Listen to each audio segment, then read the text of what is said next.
Hello and welcome to Forever Sports, and it is tour match number 3 for the British and Irish Lions tomorrow as they take on the Waratahs, and we're hoping to see better performances coming from the Australian sides. Reds put up a little bit of a fight, but then kind of faded away, and the question is, can a Waratahs side, which features a couple of internationals, can they resist the Lions for a bit of a long time? Can they push the Lions? And I think what we've also seen from the Lions is if you can get a good start, I think you can put pressure on them, which is always going to happen with a team that's not played a lot of rugby together. And that's kind of always the advantage you got. The one advantage you really get as a Waratahs, Reds, Western Force, Brumbies, you get the opportunity to take on a team which is not well gelled whilst you guys have played a full season together. So you should really be playing your best possible rugby.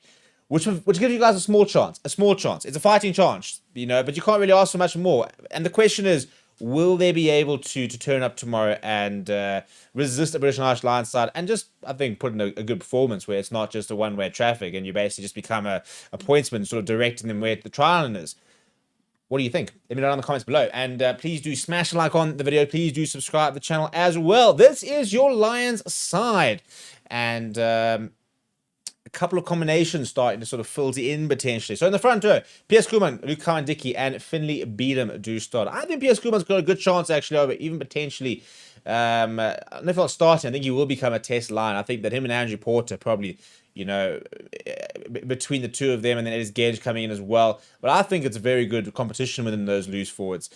Finlay Beedham, somebody who wasn't part of the tour, will get another outing, so really cool to see him, take that opportunity and get and really use it. I thought Will Stewart was quite poor actually over the week, so I think Finlay Beedham all of a sudden might have an opportunity of trying to get into that potential test side. Ty Byrne will captain for the first time this tour. He'll partner James Ryan in an all-Irish lock combination. You then got the youngster Henry Pollock in the number 6 jersey, Ben Earl the number 8, and Josh van der Fleer in the number 7. It's a good pack, lots of running in that back row, and a bit of brawn in the second row. I mean, Ty Byrne, James Ryan, very solid players in tight phase, but I think generally it's quite a mobile pack. Piers Kuhlman likes to get it around. Luke Cowan-Dickie enjoys ball in hand.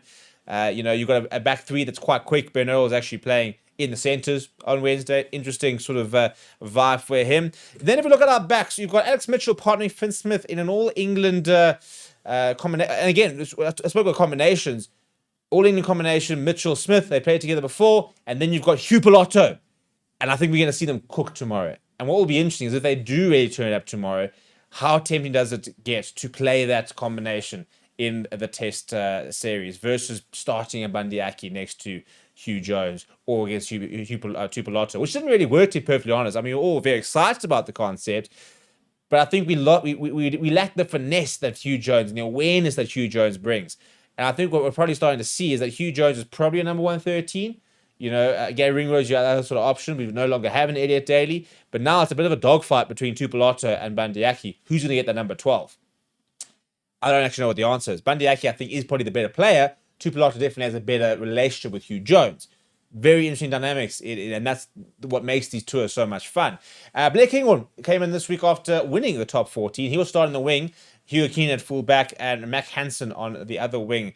I think Blair Kinghorn is, for me, I would have started at fullback, to be perfectly honest, to come the Test series. I think he was absolutely brilliant for Scotland in the Six Nations, I think Hugo Keenan's a brilliant player, but I just think Blake King was playing the best rugby of his life. Big, physical, good in the air, good kicking game as well. Can play a bit of 10 if you need him as well. So as a bit of versatility, especially going to have a 6-2 split, for example, maybe a 7-1 split. I don't think we'll see it, but he does give you that option to be a bit more versatile and be a bit more sort of creative in the way that you sort of set up that Irish side or British and Irish side. And then you've got the replacement. You've got Dan Sheehan, Ellis Genge, and Tyg Furlong.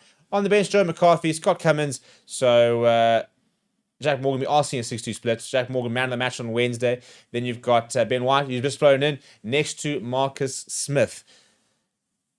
I think the fact that they've gone a 6-2 split is very interesting. 2 locks and Jack Morgan. I mean, that's a proper bomb squad vibe, in terms of being able to bring on some big players in that second half that will up the physicality. So I do think that there's a big opportunity, especially taking on Australia in a few weeks' time, to try and outmuscle them. I do think that they're lacking a bit when it comes to their pack. This is the Waratahs side that's going to have to try and go toe-to-toe. And some big names in there. But I think one name probably that stands out, and that is the number 3 jersey, Tania Tupou.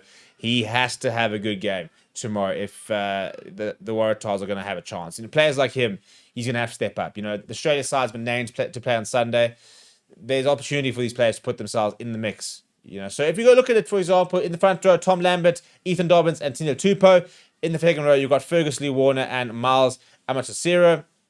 Rob Liott in the number 6 jersey. Big game coming up for him, potentially. I think he needs to sort of stand up. Charlie Gamble and Hugh Sinclair completing that pack. Hugh Sinclair captaining the side. What an opportunity for some of these players to be able to captain the team against the British and Irish Lions. Your halfback pairing is Teddy Wilson next to Jack Bowen. You've got Joey Walton and Lalakai Foketi in the centres. Very, very keen to see what Foketi can do up against Hugh Jones tomorrow.